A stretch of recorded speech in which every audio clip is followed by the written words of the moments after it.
كما صليت على إبراهيم وعلى آل إبراهيم إنك حميد مجيد.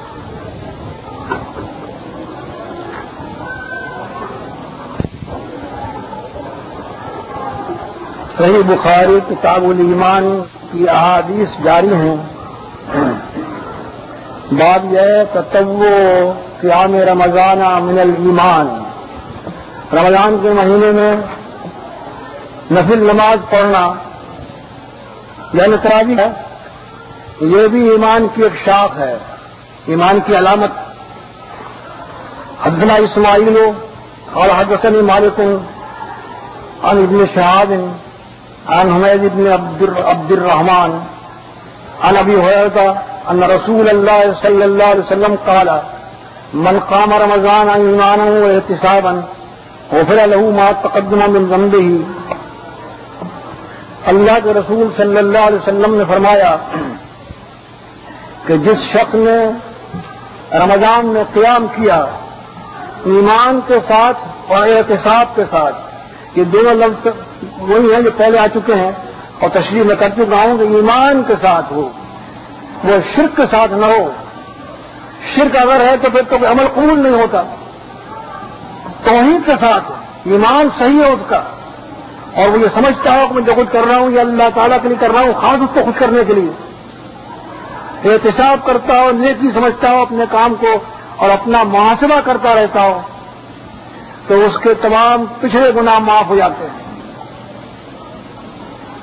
اس میں بھی لفظ ایمان کا آیا ہے، اسی لیے امام بخاری رحمۃ اللہ علیہ کو ایمان کے شاخ میں شمار کیا ہے کہ ایمان ہوگا تو تراویح پڑھی جائے گی، اور ایمان نہیں ہوگا تو کون پڑھتا ہے تراویح. من قام رمضان، تراویح کی فضیلت ہے جو شخص کے رمضان کے مہینے میں قیام کرتا ہے یعنی تراویح پڑھتا ہے ایمان کے ساتھ اور احتساب کے ساتھ، تو اس کے پچھلے گناہ معاف ہو جاتے ہیں. تراویح پڑھا کریں، بہت اچھی چیز ہے، بہت فضیلت ہے. اور اتنی فضیلت ہے کہ آپ دیکھیے آگے باب الصوم و رمضان احتساب من الایمان. ایمان رمضان کے روزے بھی اگر احتساب کے ساتھ رکھتا ہے یہ بھی ایمان میں سے ہے، ایمان کی شاخ ہے. ایمان کی شاخیں چل رہی ہیں اور اس طرح سے آج یہ 60-70 شاخیں ہیں، ان سب کی تکمیل کر لیں وہ کامل مومن بن جائے. حدثنا ابن سلام قال اخبرنا محمد بن فضيل قال حدثنا يحيى بن سعيد عن ابي سلمة عن ابي هريرة رضي الله عنه قال قال رسول الله صلى الله عليه وسلم من صام رمضان ایمانا واحتسابا غفر له ما تقدم من ذنبه. جو شخص رمضان کے روزے رکھے ایمان کے ساتھ اور احتساب کے ساتھ تو اس کے تمام پچھلے گناہ معاف ہو جاتے ہیں. یہاں بھی وہی لفظ ہیں جو تراویح کے متعلق آئے ہیں، وہی لفظ ہیں رمضان کے روزوں کے متعلق.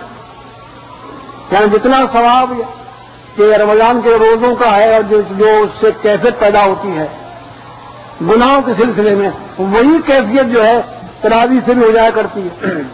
اب آپ یہ کہیں گے کہ رمضان کا روزے جو ہے تو فرض ہیں اور اسلام کا ایک رکن ہے، وہ اس کے بغیر تو اسلام کچھ نہیں رہتا.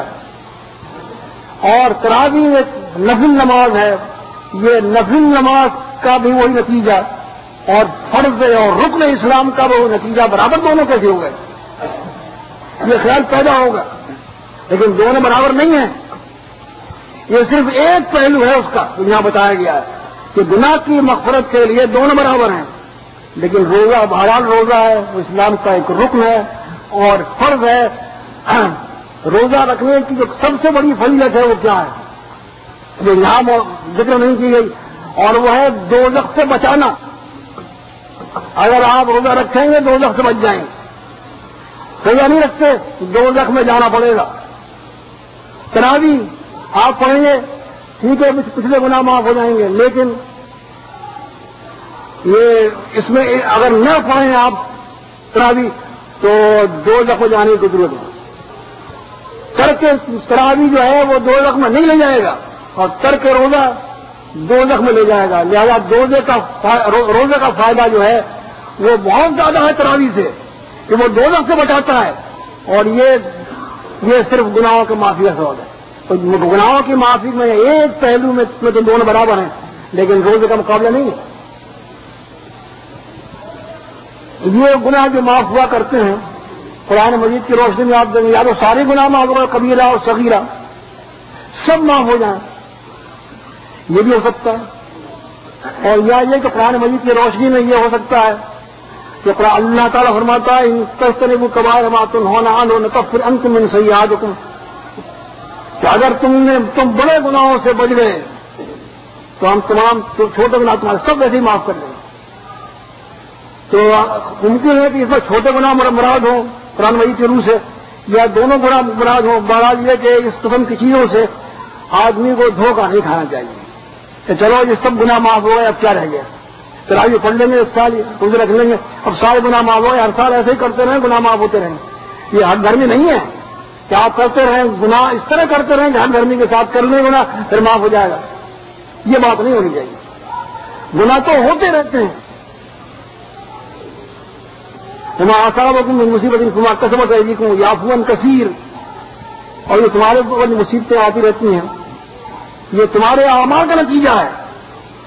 یعفو عن کثیر، بہت سی بدعمالیاں تو ہم تمہاری ویسے ہی معاف کر دیتے ہیں، یہ بدعمالیاں معاف ہو جایا کرتی ہیں، یہ ان کے ذرائع ہیں۔ مثلا یہ تراویح پڑھی آپ نے، بدعمالیاں معاف ہوئے، اور ایک جمعے سے لے کے دوسرے جمعے تک جو درمیان میں گناہ ہوتے ہیں پھر 3 دن اور یہ گناہ بھی معاف ہو جایا کرتے ہیں۔ یہ صحیح بخاری اور صحیح مسلم ہے نا۔ لیکن ساتھ ساتھ اللہ کے رسول صلی اللہ علیہ وسلم نے فرمایا تھا ولا تغتروا، لیکن کہیں تم دھوکہ مت کھا جانا اس سے کہ چلو جی اب جمعے کی نماز پڑھ لی مسلسل پڑھ رہے ہیں تو پورے 6-7 دن کے گناہ معاف ہو گئے، کیا رہ گیا ہمارا، اس سے دھوکہ نہ کھایا کریں آپ، جس کو صاف فرما دیا۔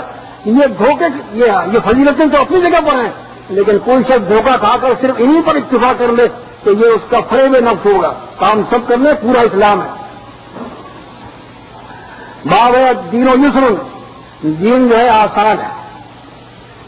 وقال النبی صلی اللہ علیہ وسلم اب الدین اللہ الحنیفیۃ السمحۃ، اور اللہ کے رسول صلی اللہ علیہ وسلم کا یہ فرمان ہے کہ اللہ کے نزدیک سب سے زیادہ محبوب دین وہ ہے جو یک طرفہ ہو، یکسوئی کے ساتھ ایک اللہ کو مانتے ہوئے، ادھر ادھر نہیں، یہ بھی مان رہے ہیں ادھر بھی مان رہے ہیں، اللہ کو بھی مان رہے ہیں، اللہ کے سامنے جھک رہے ہیں، اوروں کے سامنے جھک رہے ہیں، اللہ سے بھی نظر نہیں آتی، نظر نہیں، اوروں کو نظر نہیں آتی، اللہ سب کو بھی پکار رہے ہیں مدد کے لیے، اوروں کو بھی پکار رہے ہیں، یہ نہیں، بالکل یکسو ہو جائے حنیفی، یہ تو دین حنیف ہے، ایک کا ہو کر رہ جائے۔ اور دوسری چیز کیا ہے؟ سمحت ہو، کہ دین آسانی ہو، دین میں سختی پیدا نہ کی جائے، یہ سختی پیدا کرنا تھا اللہ تعالیٰ کو ناپسند ہے۔ دین اللہ تعالیٰ نے آسان نازل فرمایا، اس کو آسان رہے گا، آسان رہے گا تو آپ کر لیں گے عمل، اور آپ نے اگر مشکل بنا لیا اس کو اپنے اوپر مسائل ڈال کر، تو پھر وہی بات ہے کہ وہ دوسری قوموں نے بنایا تھا، یہود نصارہ نے بنایا تھا، اور اللہ کے رسول صلی اللہ علیہ وسلم تشریف لائے تو کیا کیا آپ نے؟ وَلِلَّهُ عَنْهُمْ إِسْرَهُمْ، آپ نے ان کے تمام بوجھ اتار کے رکھ دی، وہ جو بوجھ انہوں نے اپنے اوپر لاد لیے تھے تو سارے اٹھا کر پھینک دیے۔ اب یہ امت اگر پھر بوجھ اپنے اوپر لاد لے اور مختلف قسم کی مشقتیں اور عبادتیں اور ریاستیں کرتی رہے تو یہ اللہ تعالیٰ کو منظور نہیں ہے۔ اللہ کا دین آسان، اس کو آسانی رہنے دو، سادگی کے ساتھ، جیسا کہ اللہ کے رسول صلی اللہ علیہ وسلم کے زمانے میں تھا نا، پورا کامل دین تھا، اس کامل دین میں جو چیز تھی وہ ٹھیک ہے، اور جو اس میں نہیں تھی وہ آپ اضافہ کریں گے، بدعت تو ویسے ہی ہوگا، اور مشقت میں کیسے پڑیں گے۔ عاملۃ ناصبہ تصلیٰ نارن حامیہ ہے نا قرآن مجید میں، بڑی بڑی محنتیں اور ریاستیں کرنے والے گود خود آگے جائیں، کیا فائدہ؟ سنت کے مطابق اگر عمل ہوگا تو مقبول ہے، اور سنت کے مطابق نہیں ہے تو مقبول نہیں ہوگا۔ تو ذات کی عمل رغبان سنتی فلیسا منی، یہ عمل کی ذات کی سنت سے زیادہ، اس پر ہی تو آپ نے فرمایا تھا کہ اس نے میری سنت سے منہ اڑا اور بے رغبتی کی، مجھ سے اس کا کوئی تعلق نہیں، اور جب اللہ کے رسول صلی اللہ علیہ وسلم سے تعلق ختم ہو گیا تو اب کیا باقی رہ جائے گا آپ کے پاس؟ پھر آپ سمجھتے ہیں اللہ تعالیٰ تو خوش ہو جائے گا، یعنی یہ ہماری یہ دنیا کی باتیں نہیں ہیں۔ اللہ کے رسول اگر خوش ہیں تو اللہ بھی خوش ہے، اللہ کے رسول اگر ناراض ہیں تو اللہ بھی ناراض ہے۔ اللہ کے نمائندے ہوتے ہیں، ان کی پسند اللہ کی پسند ہوتی ہے، ان کی اللہ کے پسند میں رنگے ہوتے ہیں، وہ ہماری پسند تو ایسی ہوتی ہے کہ بہت سی باتیں پسند کرتے ہیں، بہت سی ایسی باتیں پسند کر لیتے ہیں جو اللہ کو ناپسند ہوتی ہیں۔ ہمارا رنگ کچھ رنگ نہیں ہے، صرف اللہ ومن احسن من اللہ صبح، اللہ کا رنگ سمجھا جس پر وہ کیا رنگ ہے، اور اس سے بہتر رنگ کسی کا نہیں ہے. وہ یہی رنگ ہے کہ اللہ کے رنگ میں آپ رنگ جائیں، اور اللہ کے رنگ میں آپ رنگیں تو کیسے؟ وہ ایک ہی چیز ہے، فاتبعونی، میری پیروی کرو. اللہ کے رسول صلی اللہ علیہ وسلم سے کہا گیا ہے رسول آپ کہہ دیجیے میری پیروی کرو، یہ حبیبکم اللہ، اللہ تم سے محبت کرے گا. بڑا دین جو ہے جو اللہ کے رسول صلی اللہ علیہ وسلم کو جو اللہ کو پسند ہے تو کیا دین حنیف اور دین اسم ہو، یعنی آسان، اس میں مشکلات نہ ہو. یہ الفاظ جو اللہ کے رسول صلی اللہ علیہ وسلم نے فرمائے ہیں یہ مسند امام احمد میں حسن سند سے. امام بخاری کے ابواب میں سے ایک حدیث ہے جو آپ کو سنائیے تعلیق، یہ صحیح بخاری حدیث نہیں ہے. احب الدین اللہ الحنیفیۃ السمۃ، سب سے زیادہ محبوب اللہ تعالیٰ کو وہ دین ہے جو حنیف ہو اور آسان ہو. یہ مسند امام احمد کی حدیث ہے حسن سند سے، صحیح بخاری کی تعلیق ہے. سمجھ گئے؟ تعلیق بتا چکا ہوں پہلے. ایک ہوتی ہے صحیح بخاری کی حدیث، ایک ہوتی ہے صحیح بخاری کی تعلیق. صحیح بخاری کی حدیث کا تو مقابلہ ہی نہیں ہے، بہت اونچا مرتبہ ہے اس کا، بڑے اونچے راوی ہوتے ہیں، بڑی مسترد سند ہوتی ہے اس کی. اور صحیح بخاری کی تعلیق جو ہوتی ہے نا وہ تعلیق کا درجہ زیادہ نہیں ہوتا، وہ نیچے ہوتا ہے اس سے. لہٰذا اس کو صحیح بخاری کی حدیث ہم نہیں کہتے بلکہ کہتے ہیں صحیح بخاری کی تعلیق. صحیح بخاری کی حدیث وہ ہوگی جس کو امام بخاری حدثنا کہہ کر روایت کرتے ہوں، یعنی مسلسل سند اس کی ہوتی ہے. اور جہاں سند کو منقطع کر دیں وہ کبھی خود بھی کر دیتے ہیں، کبھی خود بھی کر لیتے ہیں. وہ کیوں کرتے ہیں؟ اگر وہ اپنے استاد کا نام لے دیں اور کہہ دیں حدثنا تو اس کا مطلب یہ ہوا کہ حدثنا کہتے ہیں حدیث کی پوری سند انہوں نے بیان کر دی. حدیث مسند ہو گئی، مسند، اور مسند ہونے سے وہ صحیح بخاری کی حدیث بن گئی. لیکن وہ چاہتے ہیں کہ نہیں حدیث صحیح بخاری کی مسند نہ بنے، تو پھر وہ کیا کرتے ہیں کہ اپنے استاد کا نام چھوڑ جائیں گے یا استاد کا نام بھی لے لیں گے لیکن حدثنا نہیں کہیں گے، قال کہہ دیں گے. مطلب یہ کہ وہ حدیث جو صحیح بخاری کی بن رہی تھی اس کو صحیح بخاری کی حدیث بن نہیں لیتے وہ، یعنی اس میں جو خامی ہے اس خامی کو ظاہر کرنے کے لیے وہ اپنے استاد کے نام کے ساتھ حدثنا لگاتے. یہ بھی ایک قسم کی تدریس ہے، یعنی مدرس کہہ سکتے ہیں امام بخاری کو، لیکن یہ تدریس ایسی نہیں ہے. یہ تو اس لیے ہے کہ اس کی خامی ہوتا ہے روایت کی، اور وہ تدریس جس میں کہ عیب چھپایا جائے، راوی کذاب ہو اس کا نام چھوڑا جائے، وہ بڑی خیانت ہے، وہ بڑا فریب و دھوکہ ہے. مدلسین کی 5 قسمیں ہیں، ہر قسم بری نہیں ہوتی ہے. یہ امام بخاری تدلیس کرتے ہیں عیب کو ظاہر کرنے کے لیے، اور دوسرے لوگ جو کہ عیب کو چھپانے کے لیے تدلیس کریں گے تو ان کا تو حاصل لے جانے کیا ہوگا، وہ ایک غلط چیز کو صحیح بتانے کی کوشش کرتے ہیں. حدثنا عبد السلام بن مطهر قال حدثنا عمر بن علي عن مالك بن محمد الغفاري عن سعيد بن ابي سعيد المقبري عن ابي هريره عن النبي صلى الله عليه وسلم قال ان الدين يسر. وہ جو بات کی عبارت تھی کہ الدین یسر، وہ حدیث ابھی میں نقل کرتے ہیں نیچے وہ کہ اللہ کا رسول صلی اللہ علیہ وسلم نے فرمایا کہ دین بے شک آسان ہے، دین میں کوئی سختی نہیں ہے. وہاں جال علیکم دین میں حرج، قرآن مجید میں جو ہے نا الحمدللہ اس دین میں کوئی تنگی نہیں رکھی، آسانی آسانی کہ یہ دین بڑا آسان ہے. یہ وجہ جو حدیث جو آپ نے سنی ایک تراویح کے متعلق اور ایک رمضان کے روزوں کے متعلق کہ ان سے کتنے گناہ معاف ہو جاتے ہیں، دونوں صحیح مسلم میں ہیں. لیکن یہ حدیث جب آپ سن رہے ہیں اس وقت یہ صرف صحیح بخاری کی حدیث ہے، صحیح مسلم میں نہیں. ان الدین یسر، دین بے شک آسان ہے. ولن صادق الدین احد الا غلبہ، اور کوئی شخص اگر اپنے دین کو سخت کر لے اپنے اوپر تو وہ دین جو ہے غالب آ جائے گا. دین غالب آ جائے گا، وہ معذور ہو جائے گا، مجبور ہو جائے گا، عمل نہیں کر سکتا، وہ مغلوب ہو کر رہ جائے گا. تو جو شخص بھی دین کو سخت کرتا ہے تو ہرگز ایسا نہیں ہوگا کہ دین اس پر غالب نہ آئے، یقیناً غالب آ جائے گا اور وہ مجبور ہو جائے گا، اس دین پر عمل نہیں کر سکے گا. مثلا کوئی شخص اپنے اوپر ایسی عبادت لازم کر لے کہ وہ ساری رات نماز پڑھا کرے، یہ عبادت غیر مسنون ہے، صحیح نہیں ہے، لیکن نتیجہ جو وہ نکلے گا خلاف سنت کرنے کا وہ تو علیحدہ ہے.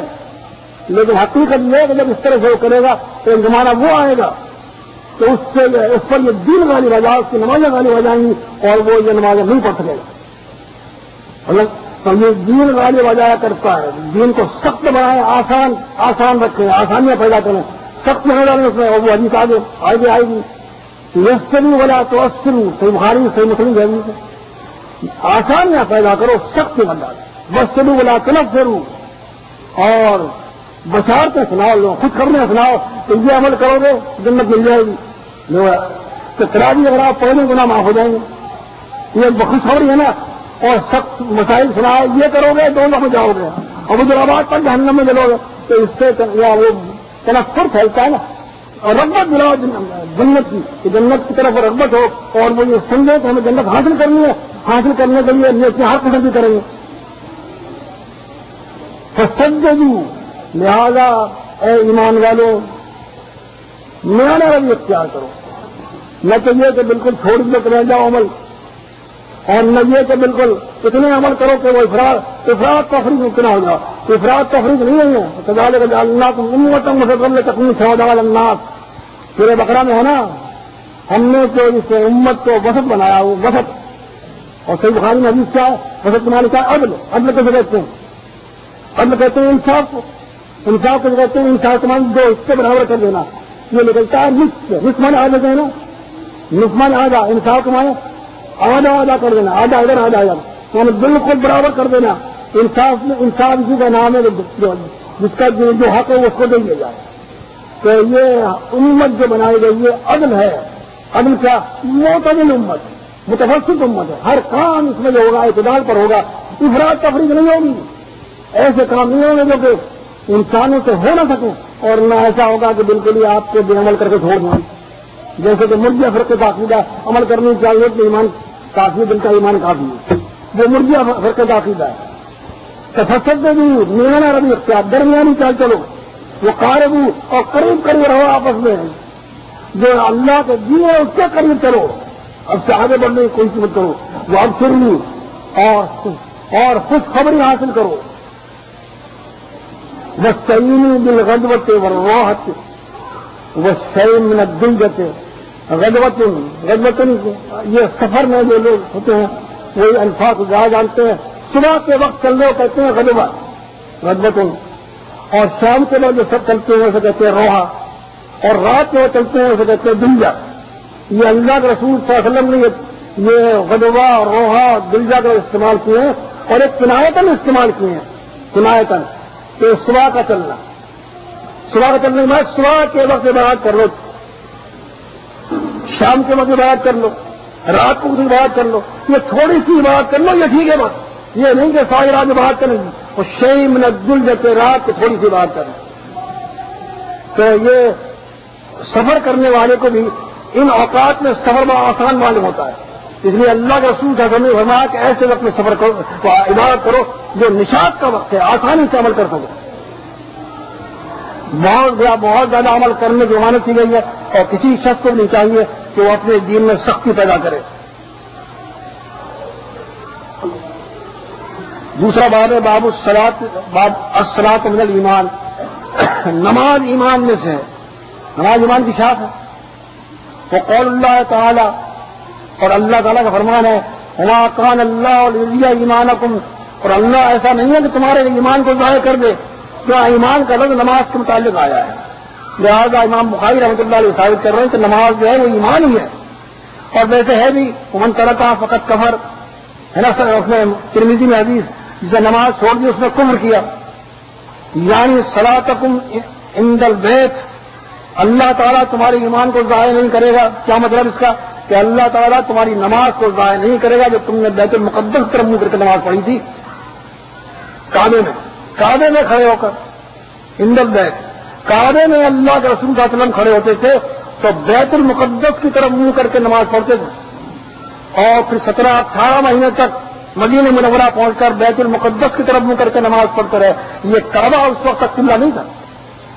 تو لوگوں نے باتیں بنائی, وہ باتیں آگے آ رہی ہیں. اس سلسلے میں یہ آیت نازل ہوئی کہ کسی طرف بھی منہ کر کے نماز پڑھ لو, اس سے کچھ نہیں ہوتا.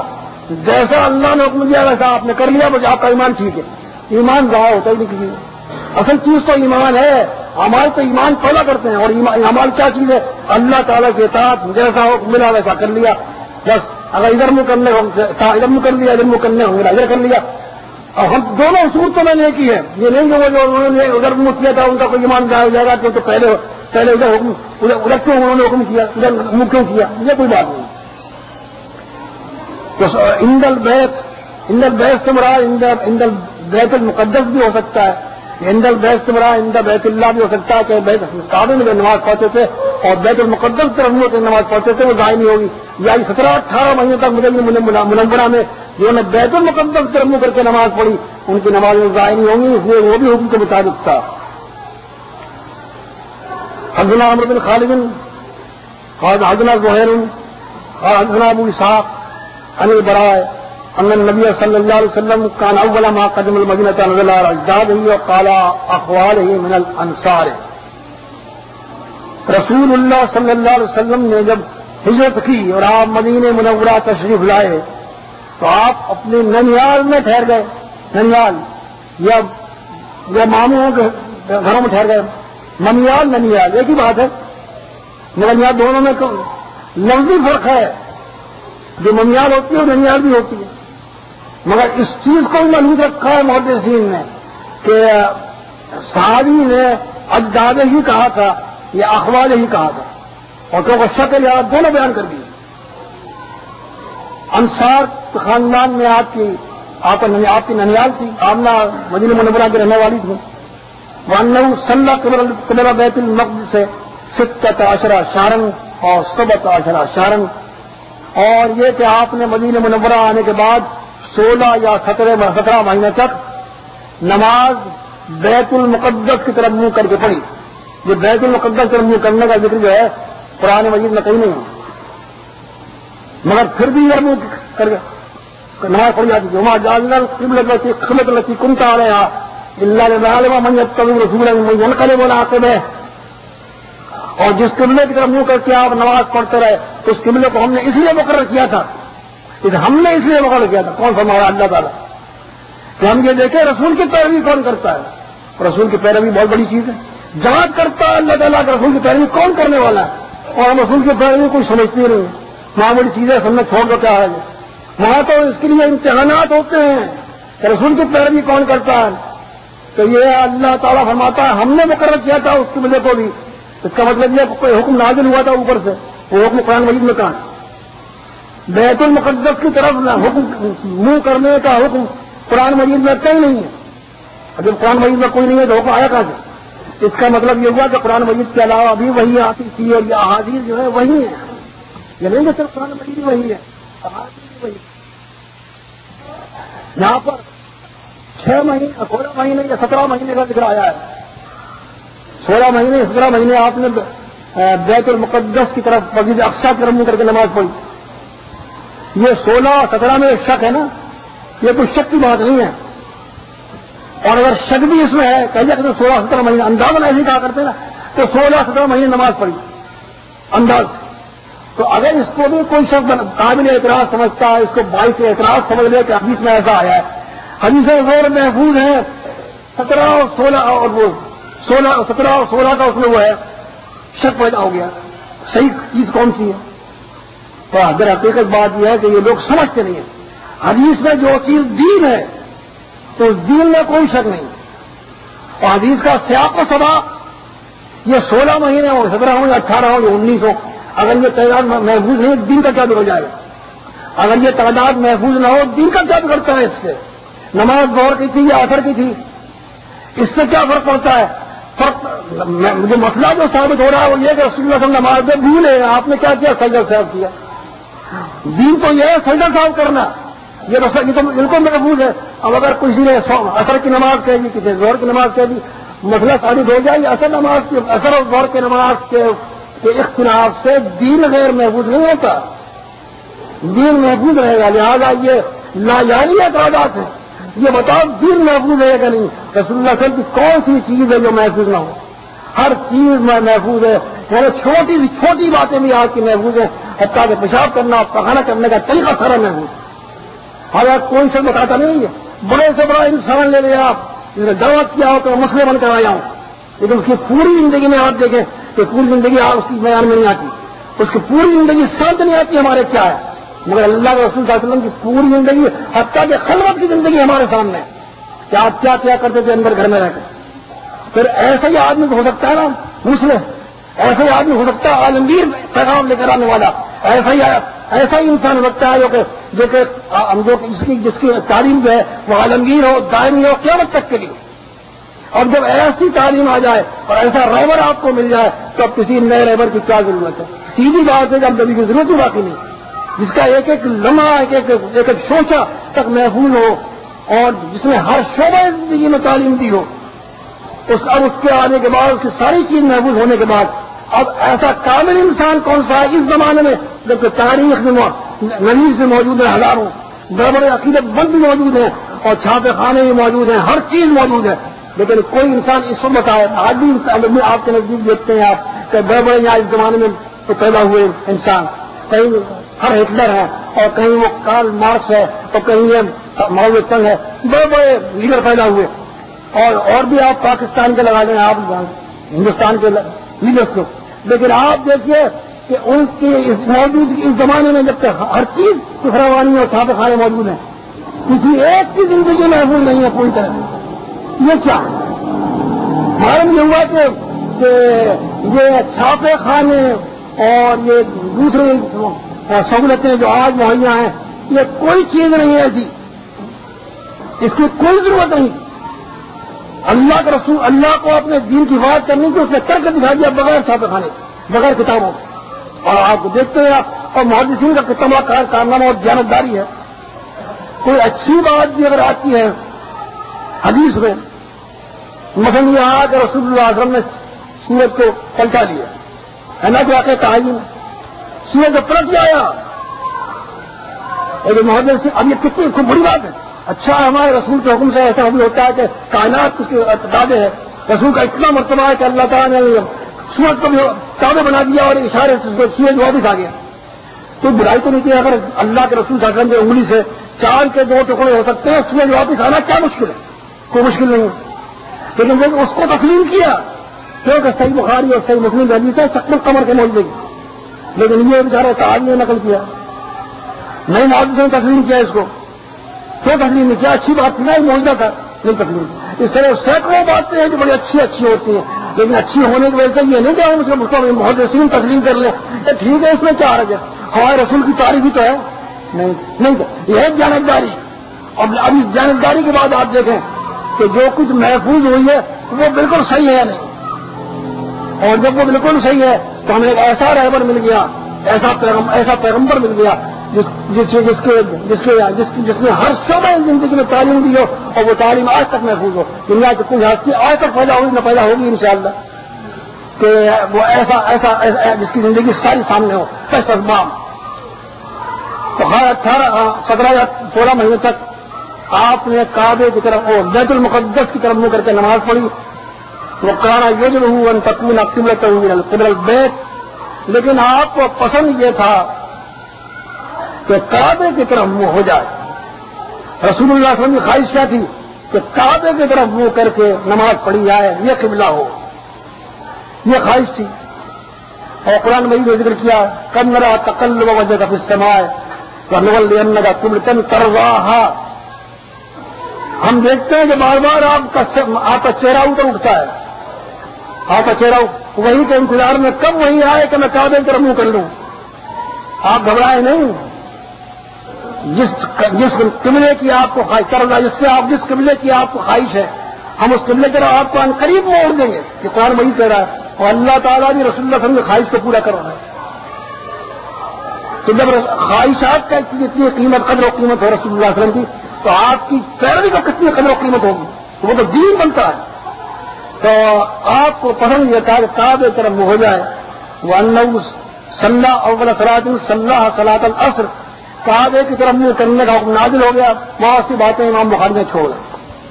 حدیث کہیں آئے گی قبلے کے سلسلے میں بڑی کہ معلوم ہوگا, یہاں تو کتاب الایمان میں آئی. بہرحال وہ قبلے کی طرف منہ کرنا, کعبے کی طرف منہ کرنے کا حکم نازل ہوا, تو سب سے پہلی نماز جو آپ نے پڑھی کعبے کی طرف منہ کر کے وہ عصر کی نماز تھی. عصر کی نماز کو ویسے ہی بڑی فضیلت ہے. قرآن حافظوا علی الصلوات والصلاۃ الوسطی, نمازوں کی حفاظت کرو, خاص طور پر بیچ والی نماز. اور بیچ والی نماز وہی ہے. 2 نمازیں پہلے ہیں اس کے فجر اور ظہر، اور 2 بعد میں اس کے مغرب اور عشاء بیچ میں ہے. یہ 5 نمازوں میں تیسری نماز جو ہے یہ بھیا اللہ تعالیٰ کا بہت زیادہ محبوب ہے. اور اسی لیے صحیح بخاری میں حدیث ہے آئے گی آگے، من ترک صلاۃ العصر فقد حبط عملہ، جس نے عصر کی نماز چھوڑ دی سارے عمل بیکار ہو گئے. بہت افضل نماز ہے. تو سب سے پہلے جو نماز پڑھی آپ نے کعبے کے منہ کر کے وہ عصر کی نماز تھی. اور سلم قوم دین کی باتیں ہوتی ہیں نمازی سے، نمازی سے جو باتیں کی جاتی ہیں نا وہ دین کی باتیں کر لی جاتی ہیں، دنیا کی باتیں نہیں کہ آج تم میرے لیے خود اصرف لے آنا، یہ لے آنا وہ لے آنا، باتیں کر لیتے ہیں. اور میں ابھی آتا ہوں تم نہیں کھڑے رہنا ہو جانا. کہ دنیا کی باتیں نہیں ہوا کر دین کی باتیں، وہ دین کی باتیں سے قداروں سب کے سب گھوم گئے. منہ ادھر تھا ادھر ہو گیا. انہوں نے یہ نہیں سوچا چلو اس نماز کو تو پڑھ لیں، آئندہ نماز جو ہوگی وہ پڑھ لیں گے ادھر منہ کر کے. تعمیل اسے کہتے ہیں. صحابہ کرام کی تعمیل دیکھی آپ نے کتنا مشکل ہے. امام نہ کرا وہ امام کا یہاں آنا ہے.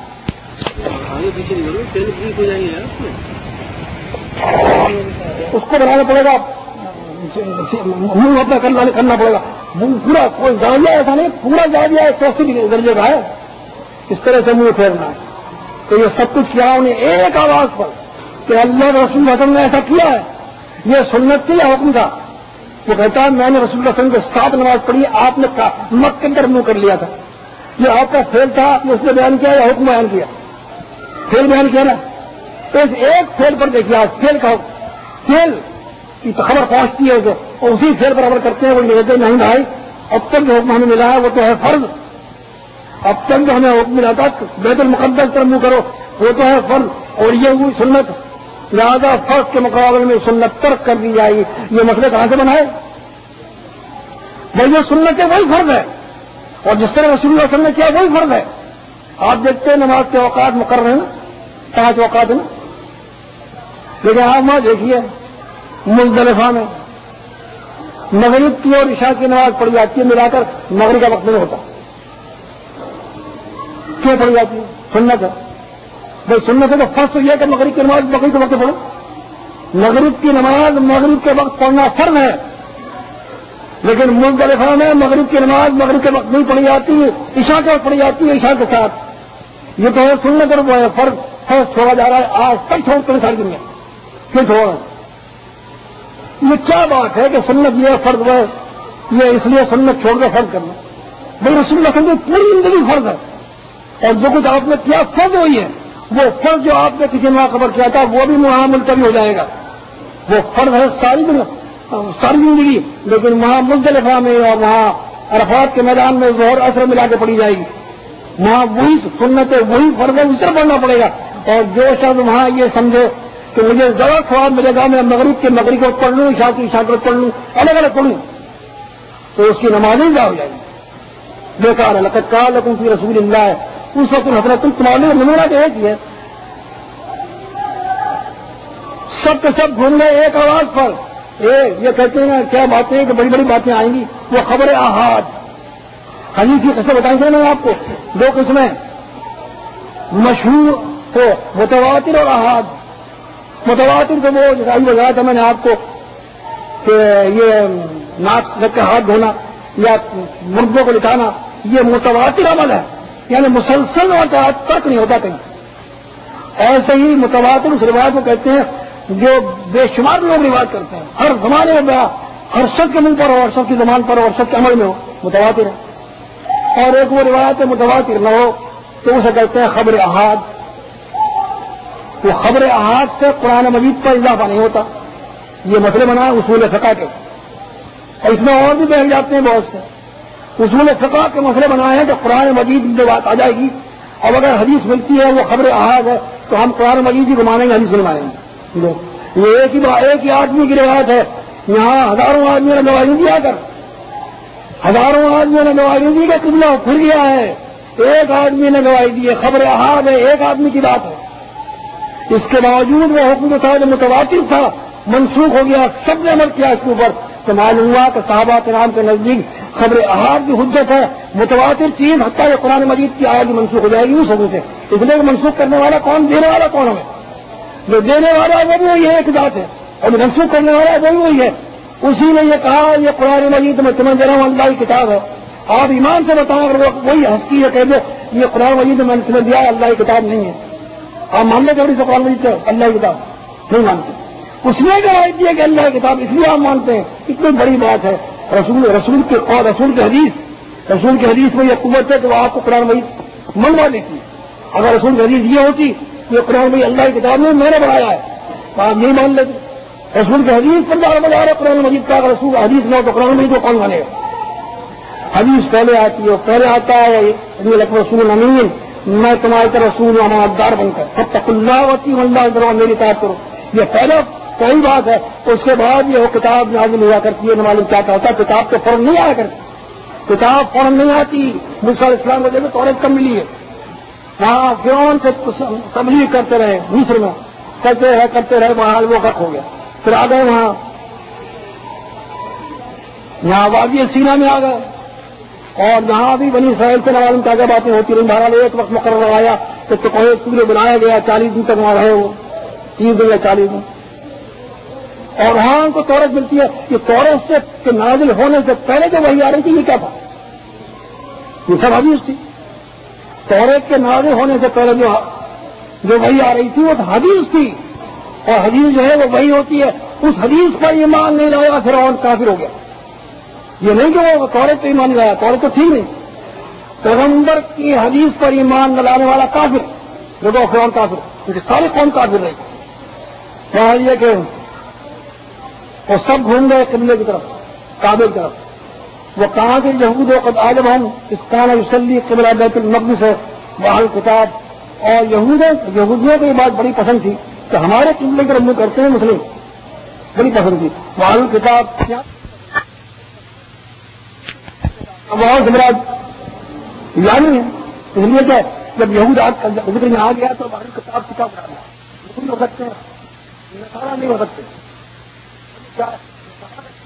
بیت المقدس ان کا قبلہ نہیں ہے، لہٰذا وہ کیوں خوش ہوں گے؟ یہودی خوش ہوتے تھے، لہٰذا یہاں وار سمراج یعنی ہے یہود جانے سب اہل کتاب وہ اس بات سے خوش تھے کہ ہمارے قبلے کی رمو کرنا بڑا پسند تھا انہیں کہ یہ مسلمین ہماری پیروی کرتے ہیں، ہمارے آج بھی یہ بات نہ میں خوشی ہوتی ہے کہ آپ ان کی نقالی کریں اور بنا دیں سب کو نقال، دیکھ لیں آپ یہاں بیٹھے کتنی نقالی کر رہے ہیں، مگر آئے گا آپ کو نقالی نظر آتی ہے، ہر جگہ نظر آتی ہے، یہ نقالی کب تک چلتی رہے گی؟ یہودیوں خوش کرنا ہے، عیسائیوں خوش کرنا ہے، وہ چاہے گا اپنے ذہنی غلام چھوڑ رہے، ابھی تک ذہنی غلام امتنان، یعنی پہلے غلام تھے جسمانی طور پر جب تک ان کی حکومت تھی، اب کیا ہے ذہنی طور پر غلام ہے، ہمیں وہ چیز پسند ہے وہ چھوڑ کر گئے ہیں، اسے چھوڑنے کو تیار نہیں ہے۔ کتنا چھوڑ دیتا ہوں اس سے میں، یہ حدیث عجیب رہ گئی ہے، اور انشاءاللہ وہ 3 حدیث میں آپ کو سنا دوں۔ ہاں ایک حدیث یہ ہے کہ الحدیث، جب تمہارے پاس تو حدیث آئے فراہم کتاب اللہ تو اس کو اللہ کی کتاب پر پیش کرو، پھر مضافہ کہوں تحوی ہے، اگر وہ اس کے مطابق ہے قرآن مجید کے مطابق ہے موافق ہے تو اسے لے لو ورنہ وہ چھوڑو۔ مطلب یہ کہ اگر کوئی حدیث ایسی ملتی ہے جو قرآن مجید کے خلاف ہو تو اس کو چھوڑ دیا کرو، وہ حدیث نہیں ہوگی۔ یہ حدیث بناوٹی بھی کیسی، حدیث کے تمام دفاتر میں کسی کتاب میں لکھی بھی نہیں، حدیث کے 5 طبقے ہیں، 5 طبقوں میں سے کسی ایک طبقے میں بھی لکھی نہیں ہے تو ایسی بناتی ہے، اور اسی لیے امام یاد المعین نے کہا تھا کہ وضاحت تو اس کو زندگی لوگوں نے بنایا ہے، زندگی کا بے دین لوگوں نے بنایا ہے، زمانے پہ گزری ہے کہیں نہیں۔ دوسری حدیث سنیے آپ، ماں امن ابن آدم فی هذا اليوم افضل من دم العراق الا ان تكون روما توصل۔ ترانی کی حدیث ہے یہ ترمذی میں اس رستے آئی ہے کہ بقرعید کے دن گزرے اس دن اللہ تعالیٰ کے نزدیک کوئی عمل اس سے بہتر نہیں ہے کہ خون بہایا جائے کسی قربانی کے جانور کا، سوائے اس کے کوئی رشتے داری کا جوڑتا ہے تو وہ تو اچھا عمل ہے اس سے، ورنہ سب سے اچھا عمل جو ہے افضل عمل جو ہے وہ عید الاضحیٰ کے دن قربانی کرنا خون بہانا ہے۔ یہ حدیث ضعیف ہے.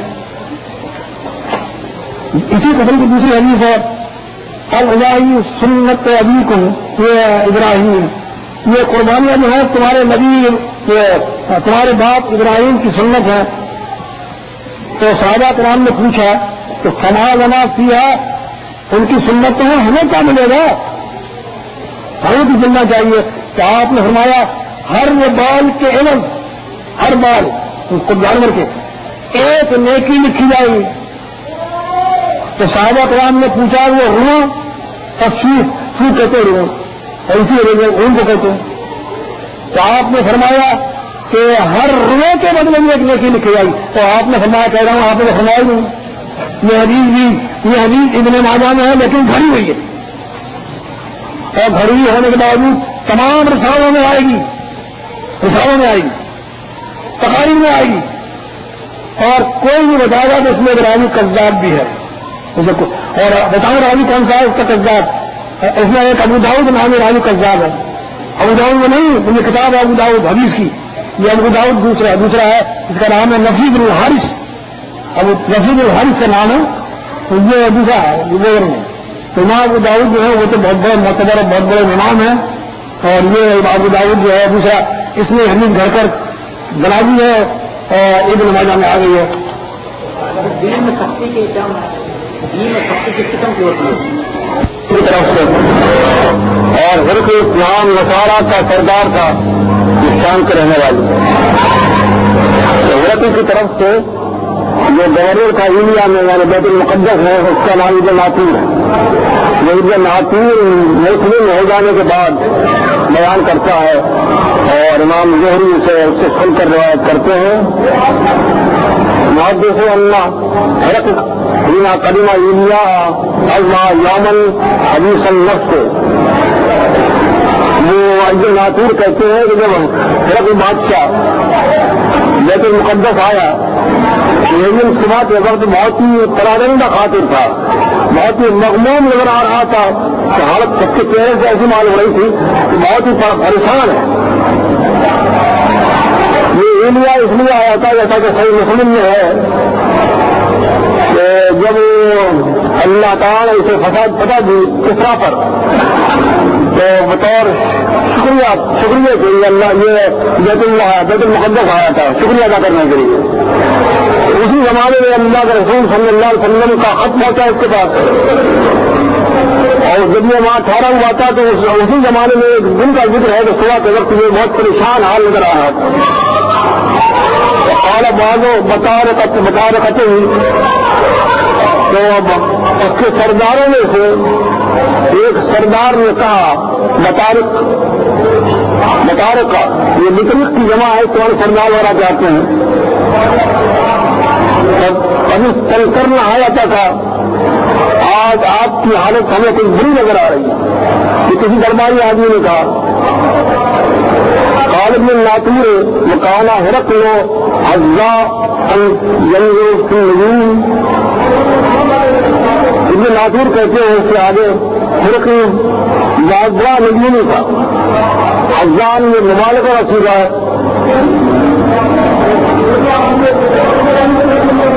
اور بڑے نظریں اچھا تھا. یہ سب بڑا بڑی نظر تھی، بڑا علم تھا اس کے نجوم کا.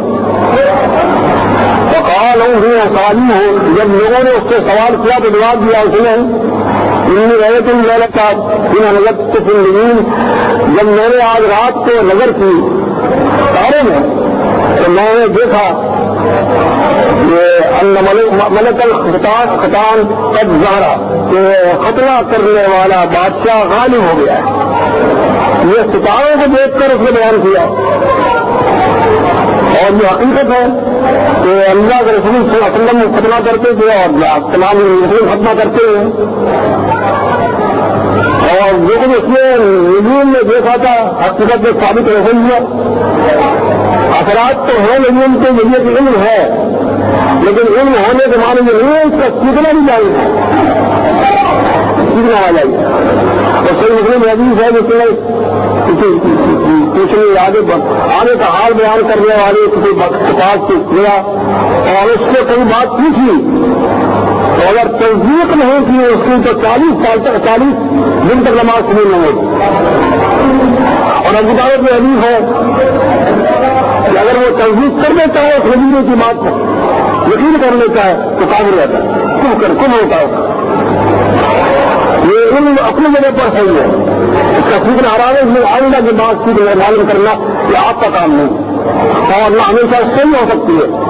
کبھی صحیح کبھی غلط, چاہے سی غیر یقینی چیز پر یقین کرنا, اس کو سیکھنا, اس کو بھروسہ کرنا یہ اسلام میں آئی ہے. ایک ایسی چیزیں جو ہے آدمی کو ذہنی بنا دیتی ہے, اور اسلام جو ہے آپ کو ذہن سے دور رکھا جاتا ہے. اسلام سکھاتا ہے آپ کو یقینی چیزیں عمل کریں. آپ یقینی چیز وہی کہ اللہ تعالیٰ کی طرف سے آتی رسول کے پاس, اس سے یقینی چیز کوئی ہے, اس پر ایمان رکھیں آپ, اس پر ایمان یقینی ہے, اس پر ایمان نہیں تو حدیث کام ہو جاتا ہے. اور جو چیزیں غیر یقینی ہو اس پر ایمان لانا گیا وہ کفر. تو بادشاہ پوچھتا ہے ہمیں جیسا تیرے میں حاضر امت ہے, اس امت میں آج کل کے زمانے میں کون خطرہ کرتا ہے؟ خالی ویسا وقت تیرے یہود. تو دربار نے کہا کہ کوئی ختمہ نہیں کرتا آج تک تو سوائے یہود میں. فلا یہود ملنے کا تو ان کی وجہ سے آپ پریشان نہ ہوں. کیا کریں؟ پریشان نہ ہونے میں کیا چیز ایسی ہے کہ پریشان نہ کرے آپ کو. وہ تقدیر بتاتے وقت میں مزاج ملک کا آپ اپنے تمام فطرت کے شہروں کو لکھ دیں گے وہاں کے امیروں کو منفی من یہود, تاکہ جہاں اس مقام پر جتنے بھی یہودی رہتے ہیں سب کو ختم کر دیا جائے. جب تمام یہودی قتل ہو جائیں گے تو یہ خطرہ کرنے والے جو ہیں آپ پر غالب کیسے آئیں گے؟ انہیں اللہ تعالیٰ کی مشیت کو ٹالنا چاہتے ہیں. دیکھیے اس سے دیکھیے وہ دوسری بات ہے یقینی نہ ہو, مگر وہ تو اپنے طور پر سمجھ رہا ہے کہ بات تک یقینی ہے. اور یہ لوگ نادان قسم کے تمام یہودیوں کو قتل کرا دیے, قتل کرانے سے کوئی کام چلتا ہے. فرعون نے بھی قتل کرایا تھا, بہت کچھ کرایا, لیکن نتیجہ کیا نکلا؟ اس کے گھر میں پڑ گئے وہ اس کو تباہ برباد کرنے والے. جب وہ کام کرنا چاہتا ہے تو وہ روک نہیں سکتا.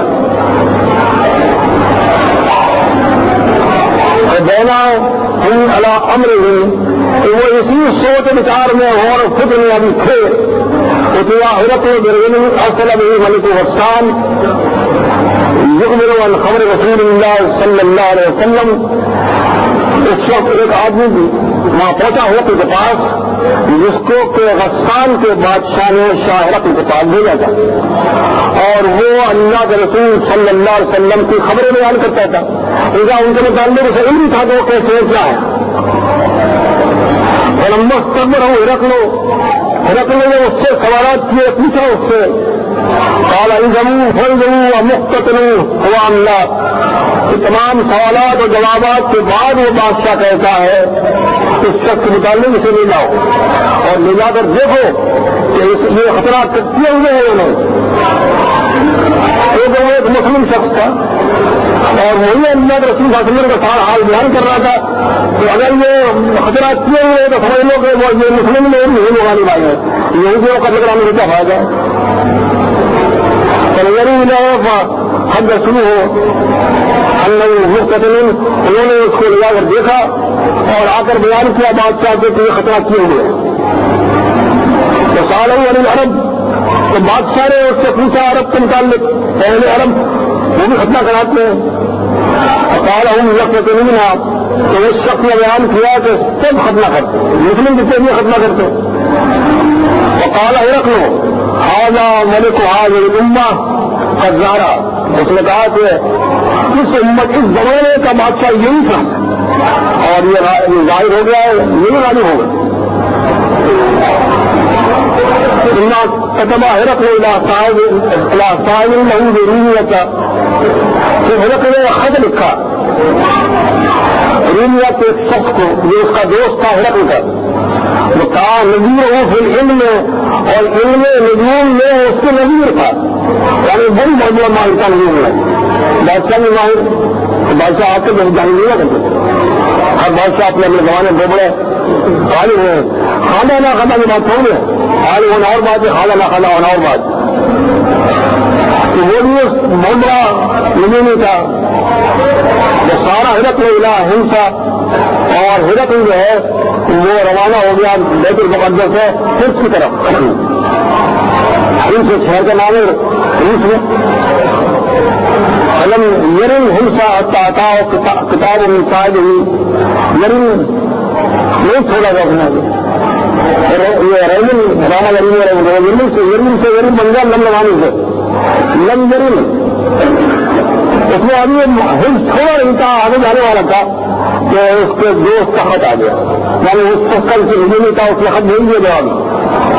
موافق رایا ہرقل علی خروج النبی صلی اللہ علیہ وسلم, اور رسول اللہ صلی اللہ علیہ وسلم کی بیست کے متعلق وہ بھی ہرقل کی رائے سے موافقت کرتا تھا. اس نے کہہ دیا ٹھیک ہے آپ کہتے ہیں وہ چیز, لیکن آپ نے دیکھا نبی نے وہ بالکل صحیح ہے, یہی ہے اس زمانے کے بادشاہ جو پیدا ہو گئے اور جو ظاہر ہو گئے. وہ انہو نبی, اور وہ لکھتا ہے کہ وہ یقیناً نبی ہے. اب دیکھتے رہا ہے نبی میں, اور بات سچی نکل گئی اور وہ پہچان بھی گیا. بعد یہ سب جو ہے کہ تعلق آتا ہے اور بارے میں لکھا ہے کہ یہ سب مسلم ہو گیا, اور مسلم ہونے کے بعد اس نے اعلان کر دیا کہ مسلم تبلیغ شروع کر دی, وعدہ لگا رہے سب صحیح کر دی. حاضرہ ہرقل علماء روم سے دستخط محمود ہنسا, تو بادشاہ نے کیا کیا کہ اپنے محل میں جو ہنس میں تھا تمام بڑے بڑے لوگوں کو, سرداروں کو جمع کیا اپنے محل میں. امر ابواب رہا اور حکم دیا کہ تمام دروازے محل کے بند کر دیے گئے. جو وہاں کہتے ہیں اس میں بیت المقدس میں تمام دروازے بند کر دیے تھے, اس میں پکائے ہوئے جو بھاگے دروازے کی طرف.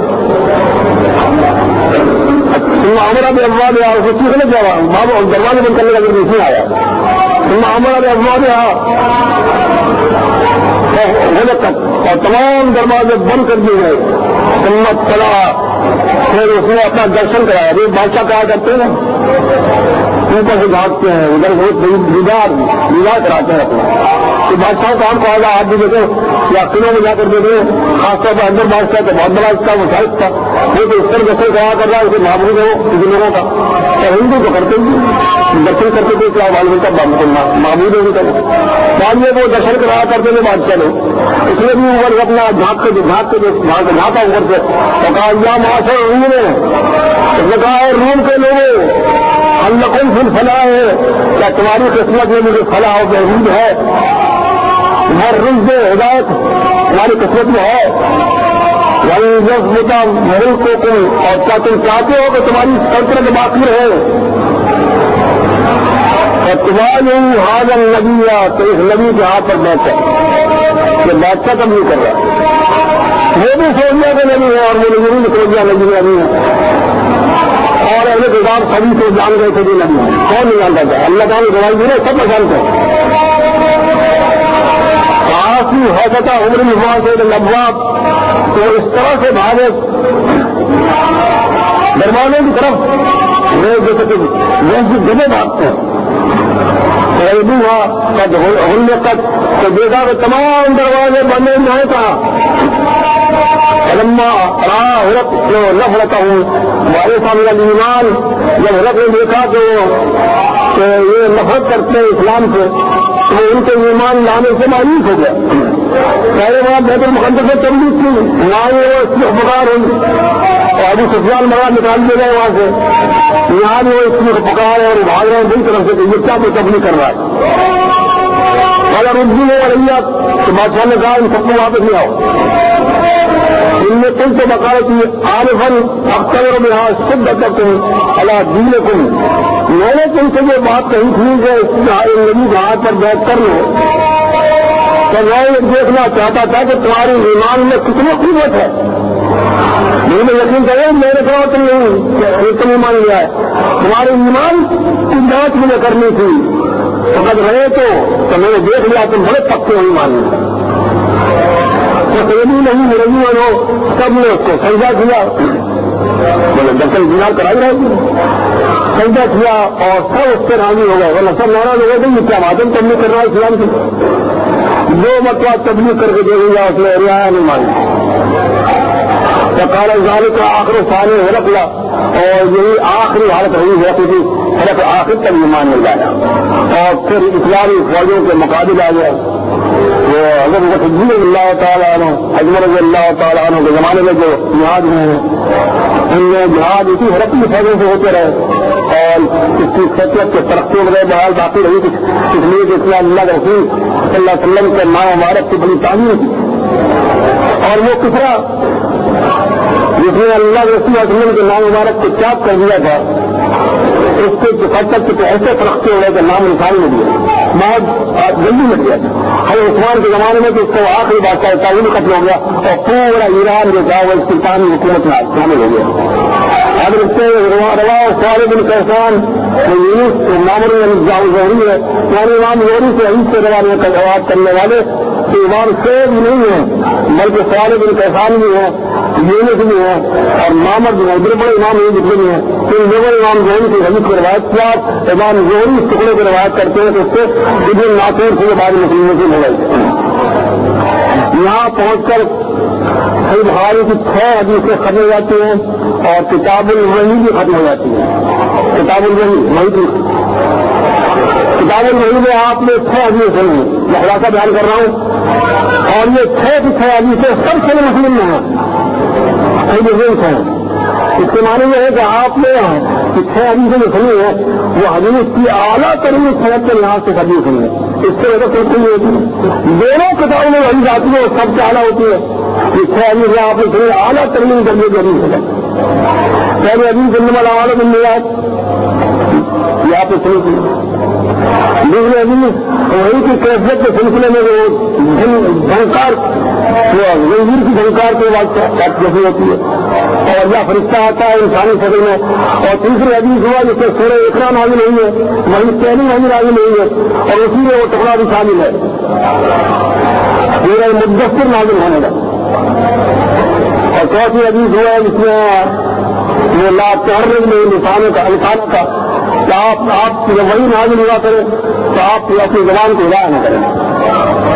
آپ سن کر رہا کریں، اس حدیث سے ثابت ہوتا ہے کہ اللہ کے رسول صلی اللہ علیہ وسلم جب نظر اسلام پڑھتے تھے خود بھی پڑھتے رہتے تھے روک دیا جائے، مطلب کیا ہوا کہ جب قرآن میں پڑھا جائے تو سنا کرو خاموشی، پھر اللہ کے رسول صلی اللہ علیہ وسلم کی ضمانت دی اللہ نے ہم پڑھا نہیں ہے آپ کو، لہٰذا آپ تو سن لیا کریں، مگر بات یہ ہے جب قرآن میں پڑھا جا رہا ہے تو اسے سننا چاہیے، تو قرآن میں بھی کہتا ہے یا قرآن قرآن ایسے نہیں قرآن میں پڑھا جائے تو خاموش رہا کرو اور غور سے سنا کرو، ہم نے تو اس کا مطلب نہیں سمجھا کہ نماز نہیں ہے، پر نماز سنتے ہو، اور دوسروں نے اس کا مطلب اور بھی آگے لے لیا تو پھر فاتح میں تو یہ حقیقت ہے کہ قرآن مجید جب پڑھا جائے تو سننا چاہیے، خاص سورہ فاتحہ پڑھی جا رہی ہو یا سورہ فاتحہ کے علاوہ پڑھا جا رہا ہو، قرآن مجید کی تفصیل ہے کسی فاتحہ کی،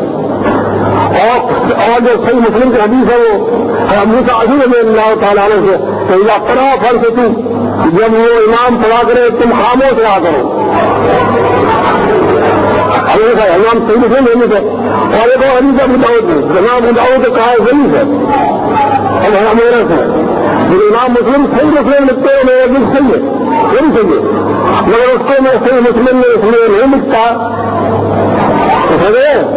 صحیح مسلم میں اس لیے نہیں لکھتا کہ نما ہوا تو ہاؤنا میں آگے والے، تو اس میں تو وہ حدیث لکھتا ہے اس پر سب کا جمع ہے، تو سب صحیح ہے، یہ لے لگی صحیح یہ لکھا نہیں ہے، تو معلوم ہوگا کہ صحیح مسلم میں وہ حدیث آتے ہیں اور تمام محدثین کو صحیح کہا ہو،